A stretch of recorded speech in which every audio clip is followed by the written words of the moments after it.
He controlled the grain. He controlled the armies. He even claimed to control the sun. But in the end, he couldn't control a single insect.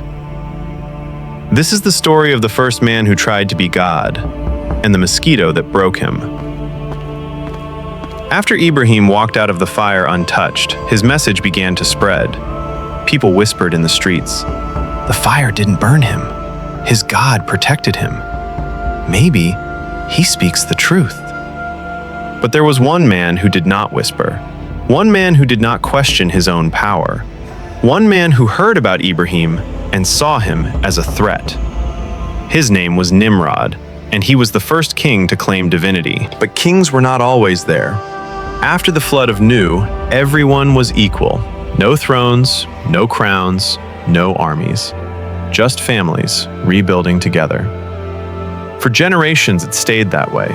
Elders guided, communities shared, no one ruled. But as cities grew, so did ambition. And in the chaos of growth and greed, the first tyrants rose. Nimrod was born into this fractured world, grandson of Ham, son of Nu. But he did not inherit his ancestors' humility. He was strong, charismatic, ruthless. He started as a hunter, protecting people from wild beasts. They called him the Protector. But protection turned to control. He united tribes by force, conquered cities, built an army. And when he had enough power, he declared something no one had dared before. "I am not just your king. I am your God." He built temples, not to worship the Creator, but to worship himself. He demanded tribute. He demanded obedience. He demanded worship. And the people, broken and fearful, obeyed. Because when you control life and death, when you hold the sword and the grain, people bow, even if they don't believe. Nimrod's kingdom spread across Mesopotamia. Babylon became his throne. And for years, no one challenged him. Until Ibrahim. When Nimrod heard that a man survived his people's fire, that this man preached of one God above all, he didn't panic. He smiled. "Bring him to me," he said.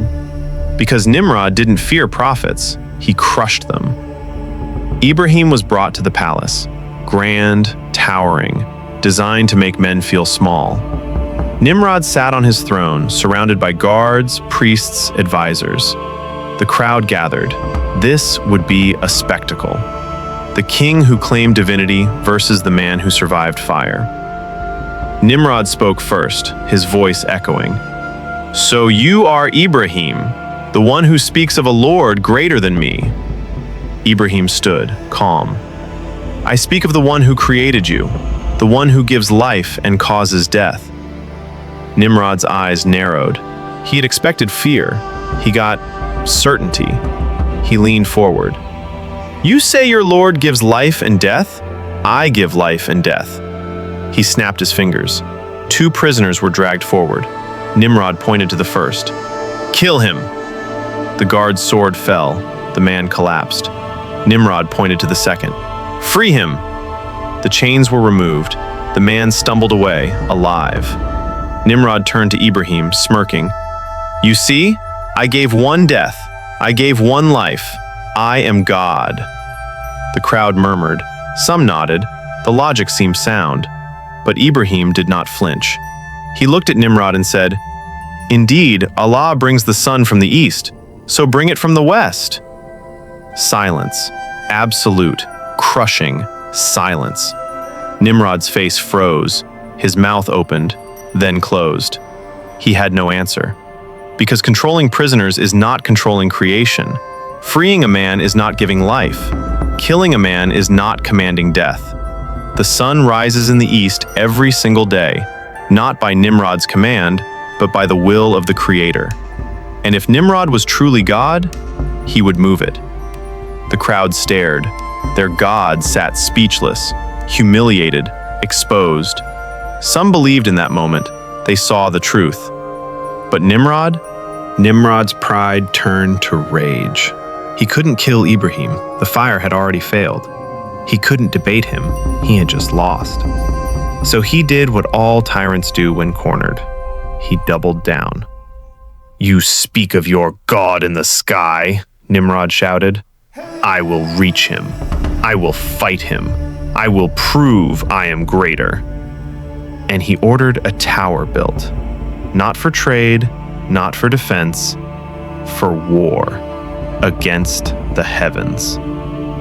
The tower rose, higher than any structure before. Wood, stone, sweat, blood. Nimrod stood at the top, drew his bow, and shot an arrow into the sky. "I will wound your God, Ibrahim." The arrow disappeared into the clouds. Moments later, it fell back, covered in blood. Nimrod held it up. "Look, I have struck him. I have wounded the God of Ibrahim." The crowd gasped. Some believed the trick, but it was deception, a test from Allah to show how far delusion could go. Nimrod proclaimed victory. His arrogance had no limit. But Allah does not need armies to humble the proud. He does not need storms. He does not need earthquakes. Sometimes, He uses the smallest creation, a mosquito, tiny, fragile, insignificant. It entered Nimrod's nose. At first, he swatted it away, but it returned. This time it went deeper, into his nostril, past his defenses, to his brain, and there it stayed. The pain was unbearable. No medicine helped. No doctor could remove it. No magic could cure it. The mighty Nimrod, who claimed to control life and death, could not remove a single insect from his own body. The only relief came when someone struck his head, hard, with a hammer. So the God King sat on his throne, begging his servants to hit him, again and again and again. For years he suffered. The man who made others bow now begged for mercy. The man who claimed immortality felt every moment of his mortality. And when death finally came, it was not glorious. It was not divine. It was pathetic. A king, killed by a mosquito. Ibrahim had stood before him with nothing. No army, no throne, no weapons. Just truth. And truth had shattered the illusion of a god king. Nimrod had claimed to give life and death, but he couldn't even save his own life. He had claimed to be divine, but he died like any mortal. The debate was over, but not because Ibrahim won an argument, because reality itself spoke. The sun still rose in the east, and the smallest of Allah's creation humbled the mightiest of tyrants. This was not the last time a prophet would face a king, but it was the first time the world saw that power built on lies always falls, and truth, no matter how quiet, always remains.